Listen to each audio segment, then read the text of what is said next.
Good day everyone. Today our group will be presenting our redesigned garden pavilion, which is based on the metaphor of calmness. This presentation is a full synthesis of our individual research output combined into one organized discussion, and we will show how all our ideas guided the final design. In our previous activity, each of us studied examples of architecture that communicate meaning, emotion, and atmosphere. Through this study, we discovered that architecture is not only about physical structure, but also about how spaces make people feel. We learned that calmness in architecture can come from simple forms, natural lighting, soft materials, open airflow, and gentle shape. These elements appeared many times in our individual research. We combined our findings. We noticed that most calm spaces are curved forms, open layouts, and natural elements to reduce stress and create a peaceful environment. This became our shared foundation. We also learned the importance of symbolism, how a concept, emotion, or metaphor can guide the whole design. This synthesis influenced our new pavilion. Instead of focusing on the appearance of a specific object, like in our previous Lotus inspired design, we shifted toward a more emotional and abstract idea. Our main goal is to create a space that makes you breathe easier, think clearer, and feel more relaxed. This led us con our central concept, calmness as a special experience. We choose calmness as our metaphor because it represents quietness, mental balance, and emotional rest. In a busy environment, a calm space can represent the mind. The pavilion aims to create a soft and gentle experience for visitors. Emotion and special qualities to invoke. Peace, softness, open breathable space, lightness, quiet movement, a place that encourages slow breathing and relaxation. Short walkthrough of our 5 translation sketches. Sketch 1, gentle curved lines that symbolize soft emotion. Sketch 2, a lifted shell-like roof to represent protection without heaviness. Sketch 3, layered roof filtering sunlight like calm morning light. Sketch 4, open sides that allow air to pass gently. Sketch 5, a light frame representing emotional weightlessness. How the concept changed from the previous design. Our old pavilion used a literal object, like the lotus, to represent renewal. This new design uses a symbolic idea, like calmness, rather than the obvious material or object-based inspiration. It becomes more abstract, more emotional, and more focused on atmosphere.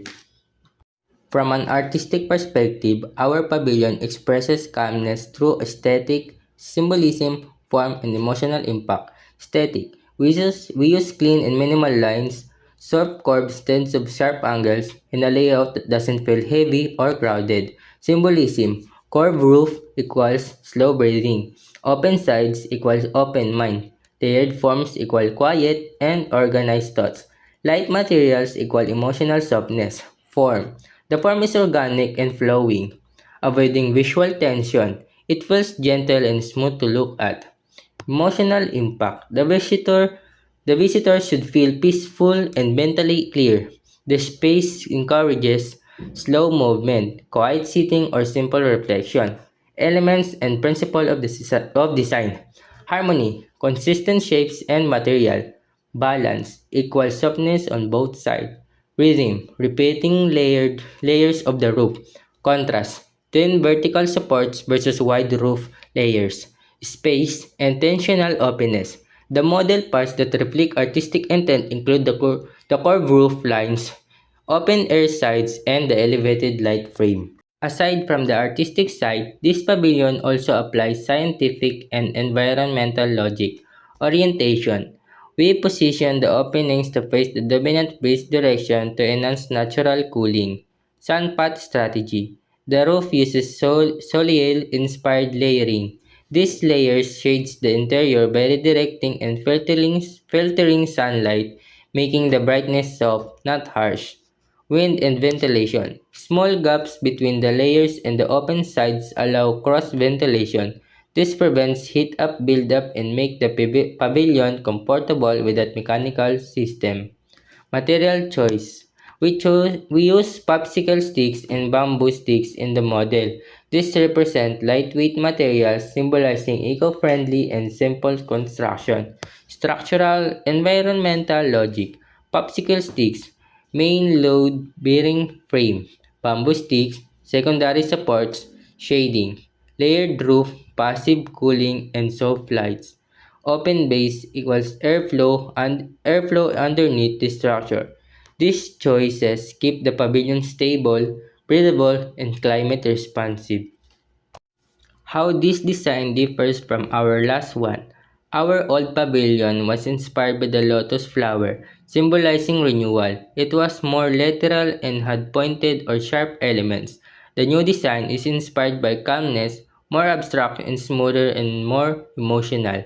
Artistic decision that changed. We removed the sharp edges and detailed symbolic shapes. We replaced them with sharp curves, smooth flow, minimalism, and clarity. Scientific environmental improvements. The new design focuses more on comfort and climate responsive. Instead of copying the structure of an object, ventilation, shading, and filtering sunlight were improved. Wind flow is more open. The pavilions now feel cooler and more peaceful. In this redesign, we learned that architecture becomes meaningful when art and science work together. Art allowed us to explore emotion, symbolism, and creative expression. We learned to trust our ideas, challenge each other's sketches, and refine the metaphor of calmness. Science guided our decision about orientation, sunlight, ventilation, structure, and material behavior.